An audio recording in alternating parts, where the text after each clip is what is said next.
నమస్తే, నేను Rohan. Welcome to social post. IBomma Ravi case ఎంత సంచలనం సృష్టించిందో మనందరికీ తెలుసు. అయితే ఐబొమ్మ రవి కేసులో ప్రజెంట్ ఒక పెద్ద ట్విస్ట్ అయితే జరగబోతుంది. ఎందుకంటే పోలీసులు కస్టడీలోకి తీసుకున్న తర్వాత కస్టడీలో అనేక విషయాలు అయితే ఐబొమ్మ రవి చెప్పడం జరిగింది అండ్ కొన్ని బయటకు రావడం జరిగింది. అసలు ఈ కస్టడీ అంటే ఏంటి, కస్టడీలో ఐబొమ్మ రవి ఏం చెప్పాడు, పోలీసులు ఏం చెప్పారు, ఇవన్నీ ఈరోజు మనం పూర్తిగా తెలుసుకునే ప్రయత్నం అయితే చేద్దాం. మనతో పాటు ఉన్నారు హైకోర్టు అడ్వకేట్ రవీంద్రనాథ్ గారు. సార్కి వెల్కమ్ చెప్పిద్దాం. నమస్తే రవీంద్రనాథ్ గారు. నమస్తే అండి రోహన్ గారు. ఐబొమ్మ రవి కేసు మనందరికీ తెలిసిందే. కస్టడీలోకి పోలీసులు తీసుకున్న తర్వాత అసలు ఆ కస్టడీలో ఐబొమ్మ రవి ఏం చెప్పాడండి? టాలీవుడ్కి ఒక రాబిన్ హుడ్ అని చెప్పుకోవచ్చు మనం. అందరికీ తెలిసిన విషయమే.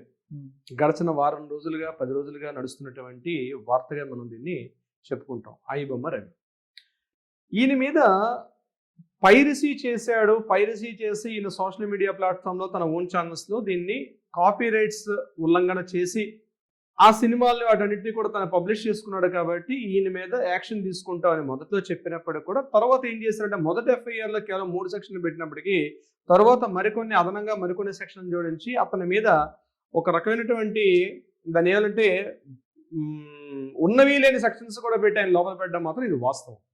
చాలా మంది అంగీకరిస్తారు కూడా. పోలీసులు మన కోర్టుకు వెళ్ళేటప్పుడు కోర్టు రిమాండ్లో కూడా ఈయనకి పోలీస్ కస్టడీ తీసుకోమని చెప్పారు. పోలీస్ కస్టడీలో కూడా ఇంటరాగేషన్ జరిగింది. జనరల్గా ఇంటరాగేషన్ ఎలా ఉంటుందంటే క్వశ్చన్ అండ్ ఆన్సర్ ఫామ్ లో ఉంటుందన్నమాట. అంటే ఏ క్వశ్చన్స్ అడగాలని ముందుగా క్వశ్చన్ ఫామ్ ఒకటి ఆ పోలీస్ అధికారులు అక్కడ ప్రిపేర్ చేసుకుంటారు. అతను కూర్చుని వీడికి సంబంధించినటువంటి ఇంటరాగేషన్ లో క్వశ్చన్స్ అన్ని అడుగుతారు. అందులో ఆయన కొన్నిటికి ఆన్సర్ చెప్పాడని, కొన్నిటికి ఆన్సర్ చెప్పలేదు, నాకు తెలియదు, నేను మర్చిపోయానని కూడా చెప్పాడని చెప్పి వార్తలు కూడా కొన్ని ఊహాగానాలు కూడా బయటికి రావడం జరిగింది. అయితే పోలీస్ అక్కడ ఇంటరాగేషన్ లో చెప్పిన ప్రతిదానికి ఆయన బౌండే ఉంటాడంటే కొన్ని తెలిసినవి తెలియపరుస్తారు. తెలిసినటువంటి విషయాల్లో కూడా అంటే ఏంటి ఆ యొక్క సినిమాల మూవీస్ ని తను చెప్పిన ఒక కీ పాయింట్ ఏం చెప్పాడంటే ఆ మూవీస్ నేను డైరెక్ట్ గా పైరటీ చేయలేదు, వేరే వాళ్ళు ఆల్రెడీ ఎవరైతే పైరేట్ చేశారో వాళ్ళ దగ్గర నేను పర్చేజ్ చేశాను ఆ మూవీస్ అన్ని కూడా డైరెక్ట్ గా అని డిఫరెంట్ నేమ్స్ చెప్పి అక్కడ నుంచి ఎలా ట్రాన్సాక్షన్ చేశానని, బిట్ కాయిన్ నుంచి కొంత చేశాను, క్రిప్టో కరెన్సీ నుంచి కొంత చేశానని, రూపీస్లో ఇండియన్ రూపీస్ డాలర్స్లో కాకుండా నేను బిట్ కాయిన్ రూపంలో వాటిని పర్చేజ్ చేశాను అని చెప్పాడని కూడా తెలుస్తుంది. ఇక్కడ పోలీస్ కస్టడీ తీసుకోవడం అనేది ఎంత ఇంపార్టెంటో పోలీస్ కస్టడీలో వచ్చేసి క్వశ్చనర్లో ఆ క్వశ్చనర్ ఫామ్ లో ఏదైతే క్వశ్చన్స్ చేశారో ఆ క్వశ్చనర్ లో అతను చెప్పినటువంటి ఆన్సర్స్ ని కూడా మళ్ళా ఇంటరాగేషన్ చేయాల్సిన పని పోలీసుల మీదనే ఉంటుంది. తర్వాత ఏదైతే సెక్షన్స్ విధించారో ఆ సెక్షన్ రిలేటెడ్ క్వశ్చన్స్ వేయాలి తప్పించి ఆ సెక్షన్స్ కి రిలేటెడ్ కాకుండా ఉన్న క్వశ్చన్స్ ని ఎట్టి పరిస్థితుల్లో కూడా వీళ్ళని అడిగే అవకాశం కూడా ఉండదు. ఇక ఛార్జ్ షీట్ ఫైల్ చేయడం అంటే రిమాండ్లో తీసుకుంటారు కాబట్టి రిమాండ్ల తర్వాత ఛార్జ్ షీట్ ఫైల్ చేస్తారు. దీనికి 90 రోజుల పాటు టైం ఉంటుంది. ఛార్జ్ షీట్ వన్స్ ఫైల్ చేయడానికి 90 డేస్ ఉంటుంది. ఈ 90 డేస్లో కూడా ఇతని మీద బెయిల్ ఒకసారి రాకపోయినా రెండోసారికో మూడోసారికో బెయిల్ పుటప్ చేస్తారు. బెయిల్ పుటప్ చేసిన తర్వాత ఆటోమేటిక్గా అతను బయటకు వచ్చే అవకాశం ఉంటుంది. ఒకవేళ 90 డేస్లో కూడా పోలీసులు బెయిల్ అంటే 90 డేస్లో కూడా పోలీసులు ఛార్జ్ షీట్ ఫైల్ చేయలేదు అనుకోండి, అటువంటి సందర్భాల్లో బై డిఫాల్ట్ ఆయన ఆటోమేటిక్గా బయటకు వచ్చే అవకాశం ఉంటుంది. ఛార్జ్ షీట్ ఫైల్ చేయకపోతే with in the stipulation period of 90 days.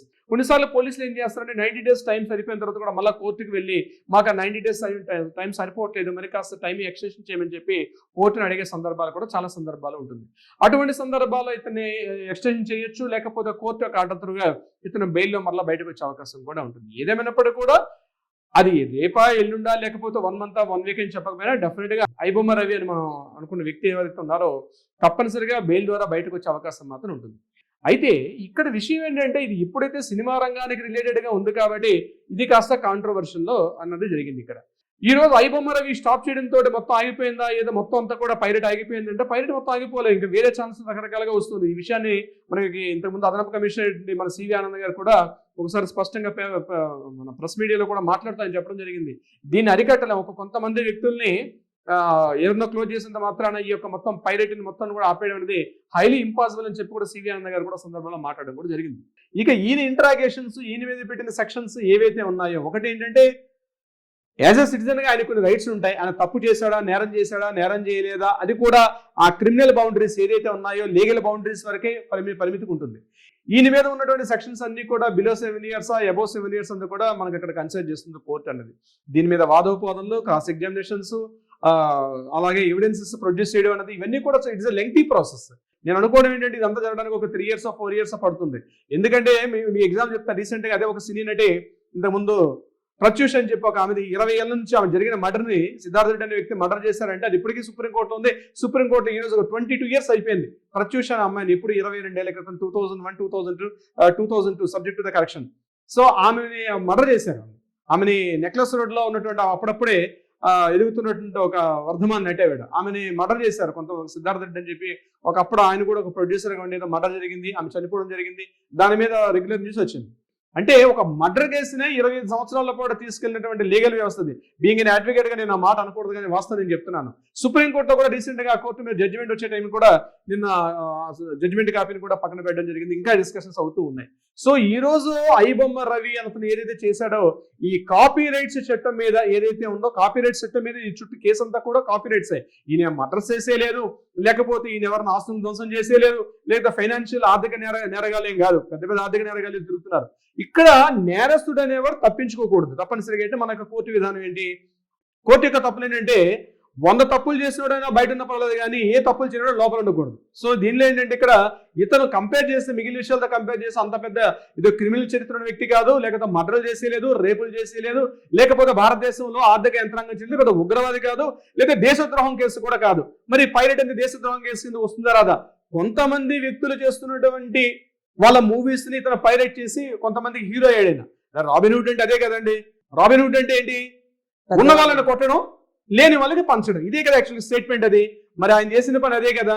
ఇంతకు ముందు రీసెంట్ గా వాళ్ళు రిలీజ్ అయిన కొత్తమ సినిమా కూడా, చిరంజీవి గారి సినిమా కూడా స్టోరీ అదే.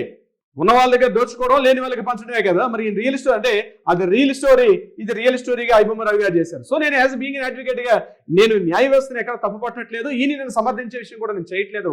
కానీ వాస్తవం ఏంటంటే ఇప్పుడున్నటువంటి ఆయన మీద ఇంపోజ్ చేసిన సెక్షన్స్ ఏవైతే ఉన్నాయో, ఆయన మీద పెట్టిన కేసులు ఏవైతే ఉన్నాయో ఆ సెక్షన్స్ ప్రకారం తప్పనిసరిగా ఆయన 15 రోజుల 1 month తప్పనిసరిగా బయటకు వస్తారు ఆయన.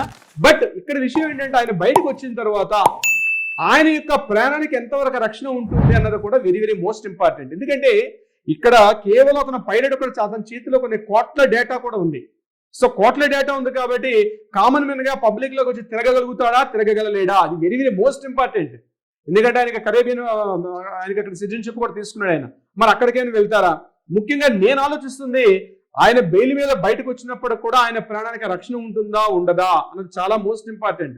ఎందుకంటే అక్కడ సిపి సజ్జనార్ గారు ఉన్నారు. ఆలోచించాల్సిన విషయం ప్రతి ఒక్కరికి కూడా. అది రోహన్ గారు. ఓకే, చాలా చక్కగా చెప్పారు రవీంద్రనాథ్ గారు. ధన్యవాదాలు. థ్యాంక్ యూ అండి, ధన్యవాదాలు.